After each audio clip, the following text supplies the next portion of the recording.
Hello, it is Wednesday, January 18th, 2023 at 2:50 p.m. Eastern Time, USA. Just wanted to do a quick video journal here. I'm Mitch Miller. We have a house guest this week, Bill Earl. He's helping me with a music project, hoping to launch our music career. But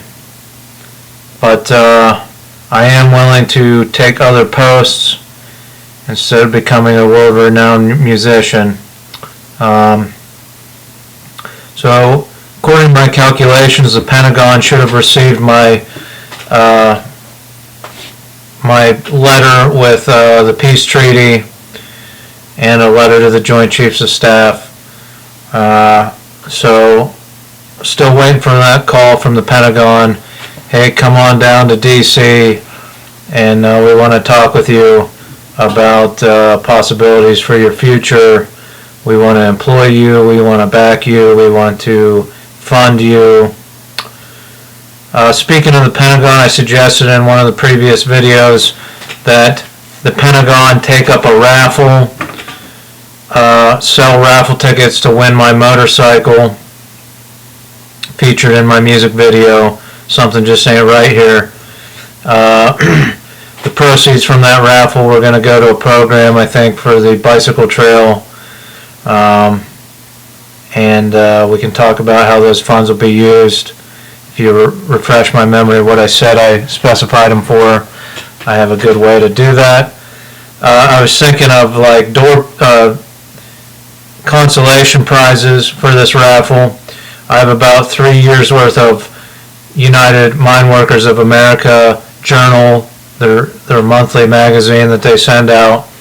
I could sign the front cover of each of these journals, so around 30 journals could be consolation prize. If you don't win the motorcycle, you could win one of 30 journals. So sell those raffle tickets, please. Let's get this program off the ground. So I had an interesting conversation with Kenneth Bryan from Utica, or lives in Utica now. Friend of mine has a large plot of land along French Creek where he's starting to try to build a campground, and I'm going to try to help him this summer. I have some ideas of how to make his campground sustainable, and I think people really grasp onto it. And I hope he embraces it when I propose it to him. But I was talking with him and his family the other night, and you know, he's a Republican. He's got Republican viewpoints, and I respect that. He respects my viewpoints. He knows I'm not all Democrat, and you know, there's good ideas from both sides. But you know, his main driving factor for what we were talking about was small government. We don't need the government to regulate things. With sustainable energy, just let technology run its course, and it'll come around, you know, organically, I guess is what he's saying. We don't need government interference, subsidizing it, and things like that. And I brought up the point of the oil barons at the turn of the 20th century. The oil baron, we had amazing mass transit, public transportation, streetcars, trains, all kinds of public transportation in all the major cities in the United States. The oil barons came to power and they wanted people to drive internal combustion cars. So they bought the trolley car companies and they shut them down. They ran them out and they shut down all of our great public transportation. In fact, I saw a map recently on social media, a map of rail lines in Europe compared to the United States, and it's mind-blowing how much more mass transit Europe has invested in over the years. But the oil barons left to their own devices without regulation, without the government interfering with these business people. They took us on a different course towards fossil fuels, and that's why I think that was my point, was that, well, if you have less government it doesn't always come around. It's manipulated by the greedy people at top. So my argument, I was just putting it out there, but I came to the realization, I said, if we had fact-based news sources in the United States and a media that did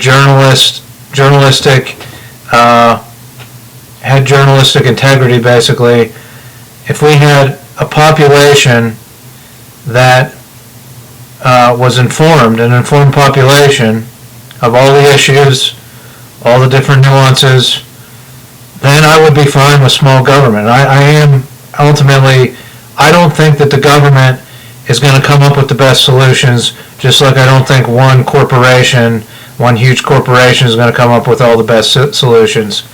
And there's corruption in both, and we see that there's corruption, but if we had an informed populace, I would be more for small government, no government interference or no over-regulation.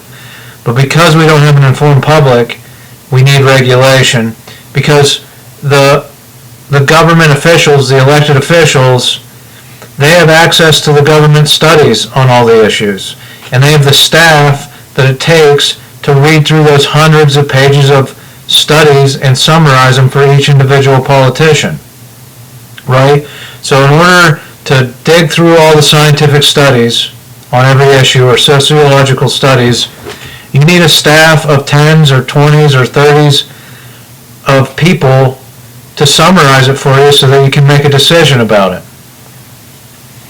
If we had a better media system, we'd have much more entertaining ways to